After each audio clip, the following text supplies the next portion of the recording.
All right, darlings, grab your teacups because the Royal Circus just delivered a double feature so deliciously awkward you'll need popcorn. We're not talking about those fluffy sanitized palace press releases. Oh no, honey, we're tearing down the velvet curtains to reveal the real drama unfolding behind those gilded cages. Forget the intricate tapestry. We're talking about a threadbare rug trying desperately to cover up a gaping hole and, frankly, failing spectacularly.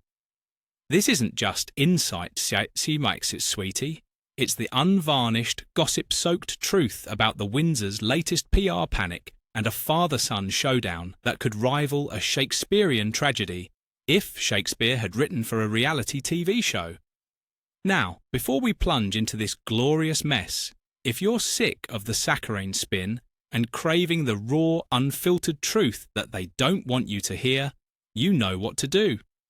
Hit that like button like it's a direct message to the Palace PR team, subscribe as if your life depends on knowing the real tea, and ring that bell. Because unlike some institutions, we actually deliver. Your support, it just proves you're smarter than the average royal watcher, darling. So what's the big story they're peddling this week? Kensington Palace, that grand, leaky vessel of carefully curated blandness, suddenly gifted us with an update. And let me tell you, sweetie, it was amazing work, if by amazing you mean desperate attempt to distract. Because, and this is where the comedy hits, this sparkling gem of an announcement dropped mere hours after something far more substantial, far more juicy, reportedly went down.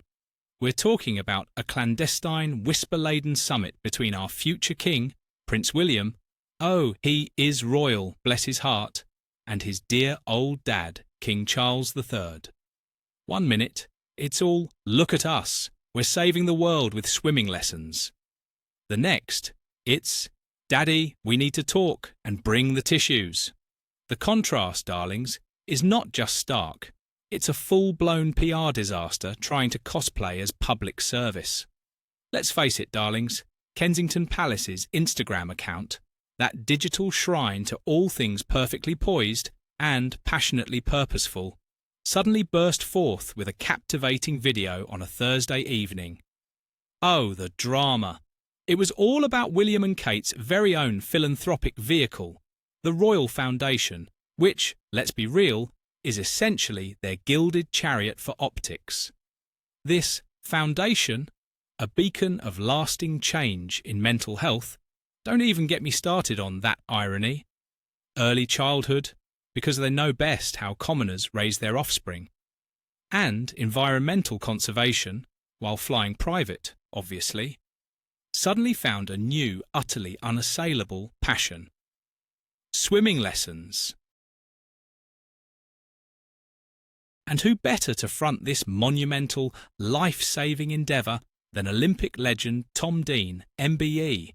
Because nothing screams genuine concern for the common folk, like roping in a national hero, a man of actual achievement and excellence, to endorse your latest carefully constructed PR initiative. You can practically hear the palace strategists brainstorming in their marble halls. What's wholesome? What's uncontroversial? Water safety. No one can argue with water safety. The accompanying message, so concise and powerful, it practically writes itself on a motivational poster in a dentist's waiting room. Amazing work happening at a Tom Dean swim school to improve young people's access to a potentially life-saving skill. Delivered with support from the Royal Foundation. Oh, the gravitas! As if these two, who probably haven't seen the inside of a public swimming pool since their childhood photo ops, are personally donning Speedos and giving lessons. It's not about actually getting wet, sweetie. It's about the optics of getting wet. Breaking down barriers? Honey, the only barriers they're breaking down are the ones between their PR department and the public's gullibility. The considerable prestige of the Royal Foundation? Please, that's just a fancy way of saying using the royal brand to make it look like they actually do something concrete. While real heroes like Tom Dean do the actual work, it's all about tangible positive change, isn't it? As tangible as a ghost, I'd say, when compared to the very real, very un-Instagrammable drama simmering just beneath the surface, waiting to erupt. But darling, this is where the plot thickens faster than royal gravy. This utterly uplifting announcement, a veritable puff piece of palace propaganda designed to reassure the masses that all is well, dropped like a lead balloon mere hours after the real scandal started bubbling. Reports, whispered from the deepest corners of the Scottish Highlands, indicated that Prince William, our stoic heir apparent, had jetted off on a swift journey to the majestic and conveniently remote Balmoral.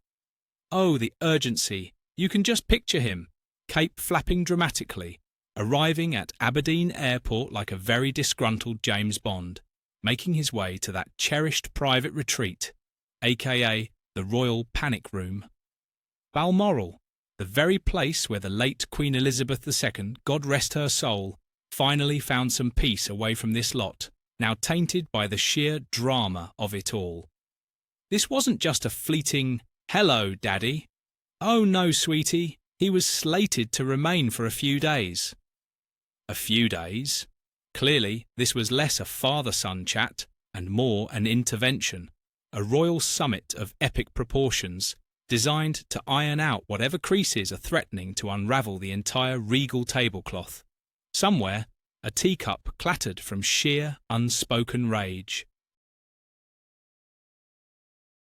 You can almost hear the strained politeness, the thinly veiled accusations, the thud of royal secrets being flung across the antique furniture. This wasn't about solace and reflection. It was about damage control, pure and simple, far from the prying eyes of us mere mortals who actually pay for this spectacle. And honey, did the rumour mill ever grind? It went into overdrive faster than a royal chauffeur trying to escape a paparazzi scrum. Speculation wasn't just swirling, it was a Category 5 hurricane of gossip, all pointing to this crucial meeting as the grand finale where father and son would finally address the reported tensions that have been festering like a forgotten scone in the back of the pantry. We're talking about those delicious whispers that the discord isn't just among the usual hangers-on, but, gasp, between the king himself and his golden boy heir. The British monarchy, bless its stiff upper lip, thrives on an image of unity and stability, like a meticulously arranged floral display trying to hide a crack in the vase. Any hint of discord? Darling, it's not a hint. It's a neon sign flashing dysfunction for the whole world to see. Obviously, a private discussion at Balmoral was the only way to hash out these sensitive conversations, far from the cameras that, let's be honest, thrive on their drama. What exactly these tensions were? Well, sweetie, we can only imagine the bitter tea being spilled. From highly publicised departures, wink, wink, nudge, nudge, to ongoing debates about the future direction, aka, how do we keep this gilded cage from collapsing, it's been a veritable soap opera, a candid exchange between the king and the future king. More like a desperate plea for cohesion, because clearly the ongoing evolution of this institution is proving less evolution and more slow-motion implosion as they struggle to navigate personal relationships with all the grace of an elephant in a china shop. And just when you thought it couldn't get any more gloriously messy, darlings, another layer of pure, unadulterated scandal landed like a ton of bricks, turning this royal summit from important to catastrophic. This whole Balmoral kerfuffle happened smack bang in the middle of a fresh wave of scrutiny for the infamous House of York.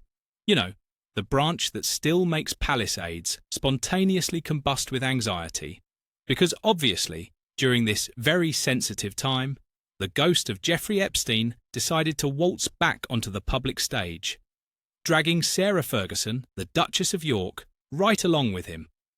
Oh, the timing! You can practically hear the collective groan from the royal PR team. The Epstein spectre, a long, dark, utterly repulsive shadow, doesn't just cling to those directly involved. It's like glitter. It gets everywhere, darling, coating the entire institution in a sheen of undeniable sleaze. Sarah Ferguson's past interactions? Please, in light of Prince Andrew's own highly controversial let's not even go there associations, this renewed focus wasn't just amplifying pressure, it was blowing the lid off the entire pressure cooker. Any links, however tangential or historical, as if history just poofs away, to that morally repugnant figure are not just damaging. They're like a wrecking ball to the monarchy's carefully constructed, utterly fake image of integrity and public service. Clearly, King Charles and Prince William, bless their cotton socks, are trying to steer this sinking ship through waters so turbulent, even the Titanic would say, nope. It just proves that public scrutiny, darling, is a relentless beast, and when it comes to the royals, even Aunt Mildred's questionable dinner guests from 30 years ago can resurface at any moment, demanding a response, usually in the form of more swimming lessons, apparently. So, here we are, darlings, staring at a duality so bizarre it could only come from the Windsors. On one perfectly polished hand, we have the proactive and positive work of William and Kate, valiantly teaching children how not to drown. Because that's what defines a monarchy, isn't it? Actively engaging with modern challenges, they say, demonstrating their relevance, like a forgotten antique trying to blend in at a modern art gallery. And on the other, we have the deeply private, potentially fraught discussions, aka a full-blown family meltdown, between a father and son, wrestling with complexities that would make even the most seasoned soap opera writer blush.